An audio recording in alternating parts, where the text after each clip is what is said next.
गुरुर्देव महेश्वरः गुरुर्साक्षात् परब्रह्म तस्मै श्री गुरुवे नमः। सद्गुरु मेरे स्वामी, सद्गुरु मेरे स्वामी,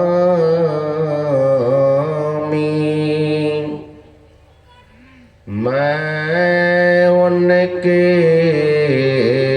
दास जन्म जन्म मोहि दीजियो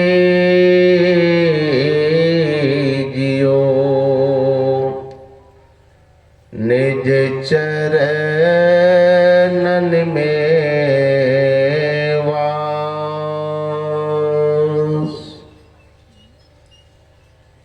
करुणा के अवतार पतित पावन परमाराध्य सद्गुरु महाराज के चरणों में कोटि कोटि नमन।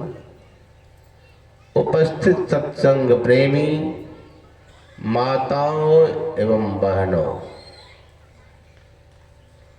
अभी हम लोग रामतीर्थ मानस के पाठ के क्रम में काकभूषणी और गरुड़ का संवाद सुन रहे थे। क्या सुने? निज अनुभव अब कहो खगेसा। गरुड़ जी से कह रहे काकभूषणी जी, पक्षीराज है, कहते हैं पक्षीराज निज अनुभव अब कहो खगेसा।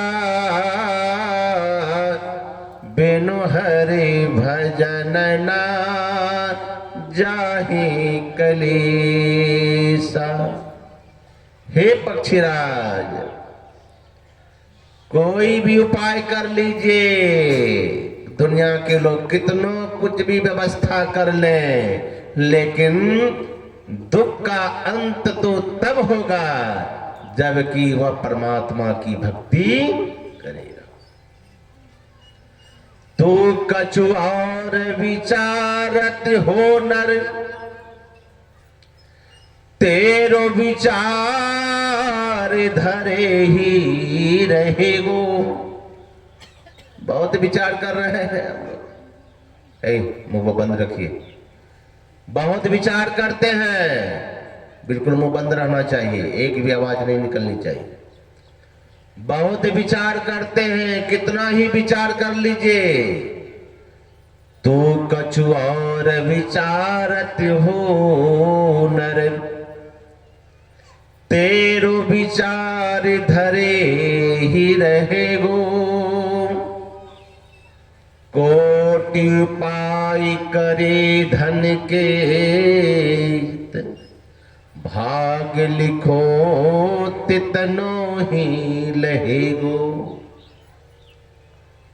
भोर की साँझ पल माझिसो, काल अचानक आई गहेगो। राम भजो न कियो किछु सुकिरत, सुंदर यो पछताई रहेगो। सुंदरदास जी महाराज कहते हैं पछताना पड़ेगा। अगर राम का भजन नहीं करते हैं तो पछताना पड़ेगा। क्यों? दुख का अंत तभी होगा जब हम राम की भक्ति करेंगे। निज अनुभव अब कहो खगेसा, बिना हरि भक्ति का क्लेश का अंत होने वाला नहीं है। ऐसा क्यों कहते हैं? इसलिए कि कोई दुनिया में क्लेश नहीं चाहता है, कोई दुनिया में दुख नहीं चाहता। अच्छा, आपके नहीं चाहने से दुख नहीं होगा, ऐसा नहीं है। आप नहीं भी चाहते हैं फिर भी हम आपके जीवन में दुख आता है। क्यों आता है भाई? चाहते नहीं है कि हमारे जीवन में दुख हो, चाहते नहीं है कि हमारे जीवन में दुख आवे, फिर भी आता है। कारण क्या है? यह जग कर्म की खेती है, यहां करने का ही फल मिलता है।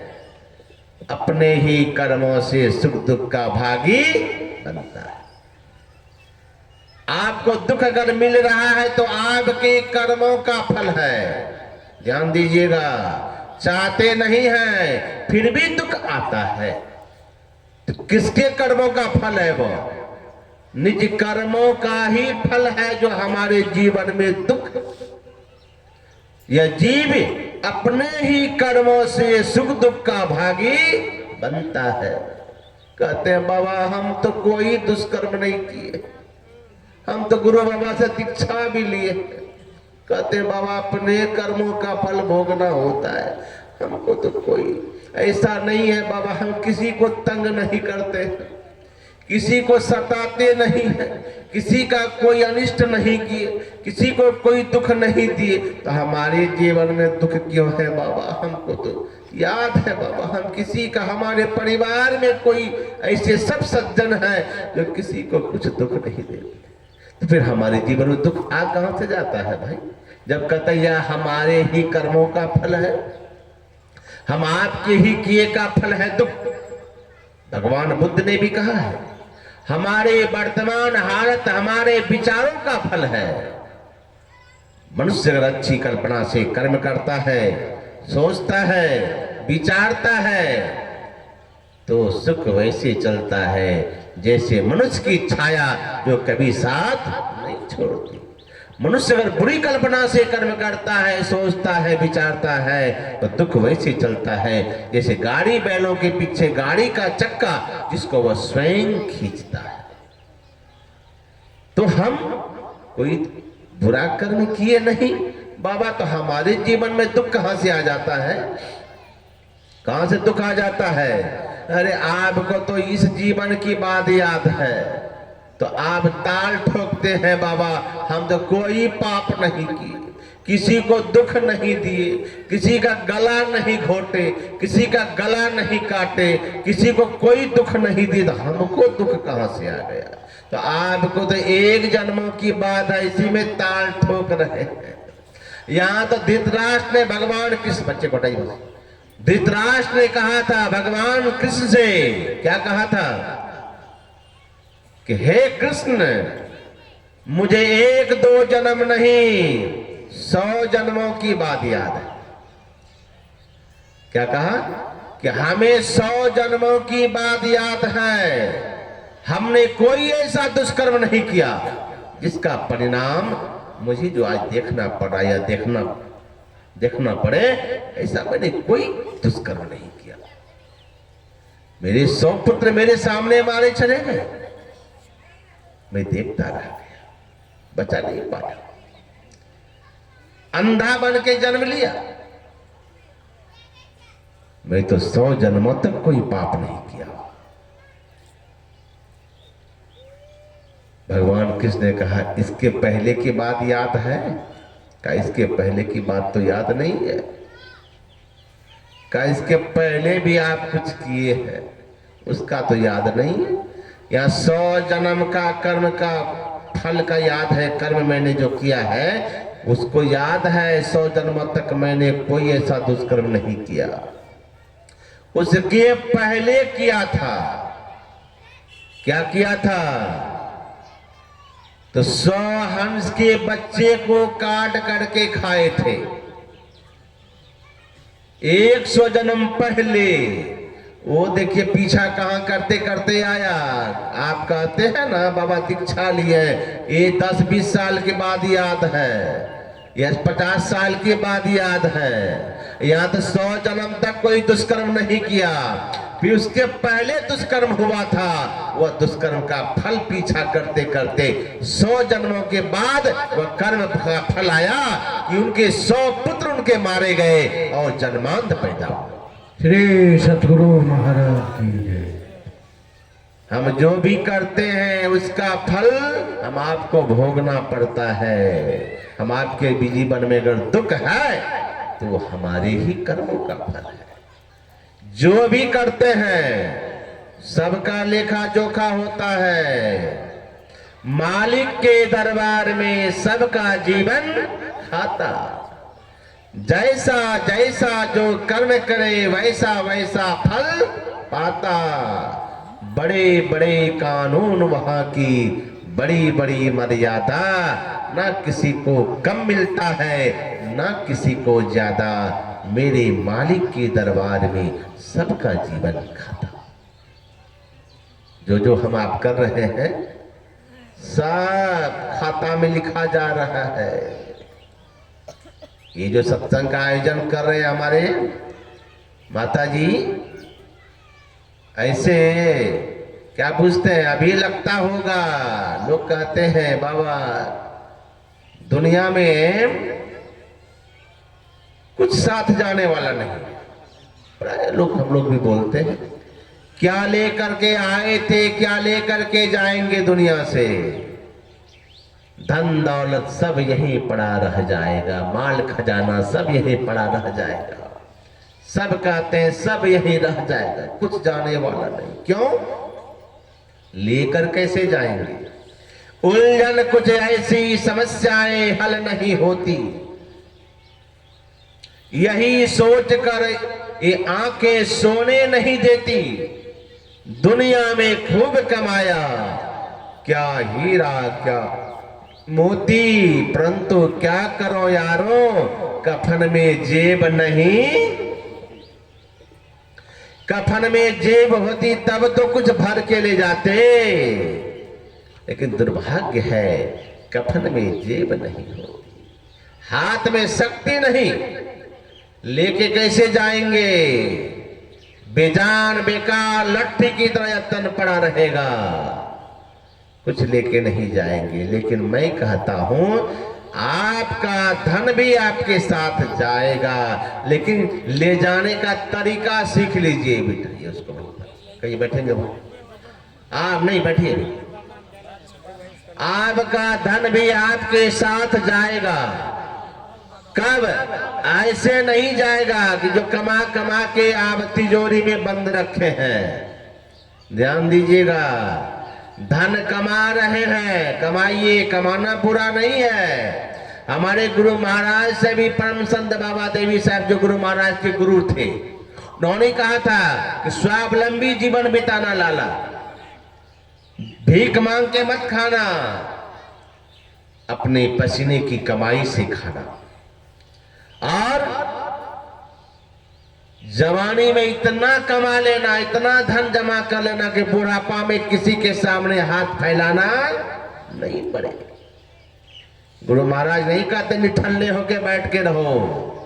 हमारे गुरुदेव कहते हैं घर में रहो, परिवार के साथ रहो, लेकिन समय निकाल के थोड़ा भजन भी करो। समय निकाल के भजन भी करो।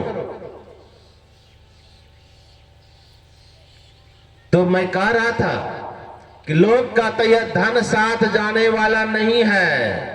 धन कमाइए, धन कमाना बुरी बात नहीं है, खूब कमाइए, लेकिन इतना याद रखिए, आप जो भी धन कमा रहे हैं उनके भी हिस्सेदार होते हैं।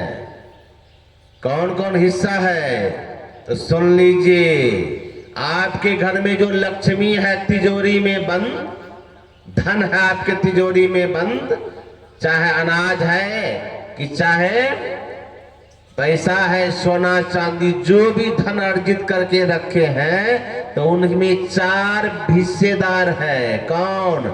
लक्ष्मी के सुत 4, सुत मने होता है बेटा, लक्ष्मी वो धन का भी 4 लड़का है। कौन? धर्म, अग्नि, नृप, चोर जेठे को माने नहीं तो तीनों मचावे सो। पहला बेटा धन का कौन है? धर्म। आप अगर 100 रुपया है आपके पास में तो 4 हिस्सा में बांट दीजिए कम से कम। पहला बेटा धर्म। धर्म का हिस्सा कैसे होगा? यही जो अभी माता जी करा रहे हैं यह धर्म का हिस्सा था। इतना दिन से रखे हुए थे, लेकिन सत्संग करा के इन्होंने धर्म के नाम पर जो खर्च कर दिया, समझे उसके हिस्सा को उन्होंने चुकती कर दी। श्री सतगुरु महाराज की जय। आपका धन साथ नहीं जाएगा। अब ध्यान देने की बात है, पहला बेटा धर्म। आपके पास जो भी संपत्ति है उसमें हिस्सेदार है पहला धर्म का।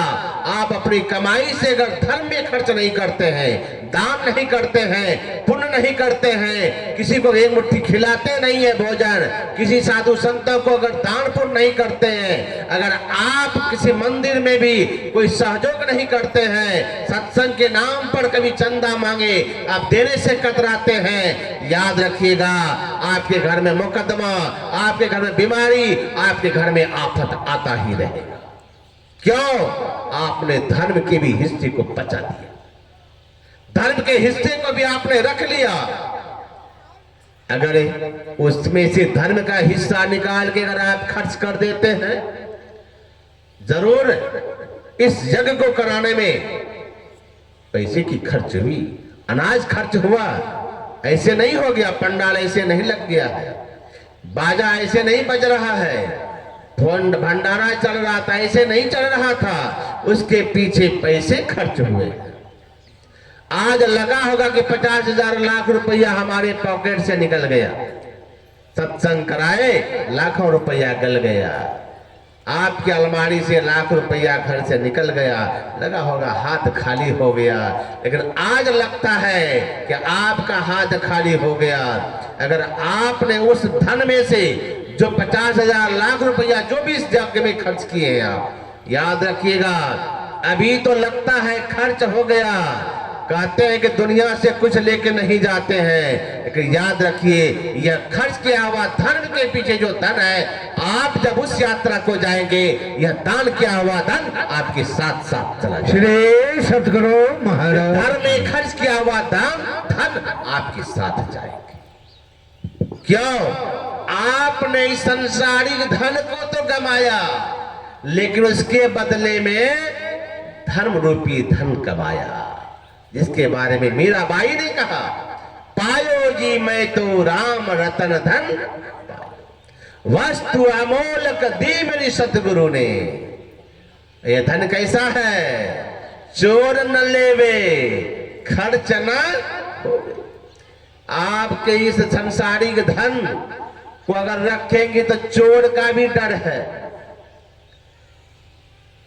खर्च होने का डर है, लेकिन उस धन को खर्च तो होना ही है, चाहे जैसे भी खर्च करे। लक्ष्मी सदा एक के पास रही नहीं है, वो तो चलायमान है, उसको तो जाना ही जाना है, तो खर्च तो होना है। लेकिन अगर उस धन को खर्च करके हम आपने इस धर्म रूपी धन को कमा लिया, यह धर्म रूपी धन हमारे साथ साथ जाता है। बोलिए श्री सतगुरु महाराज की।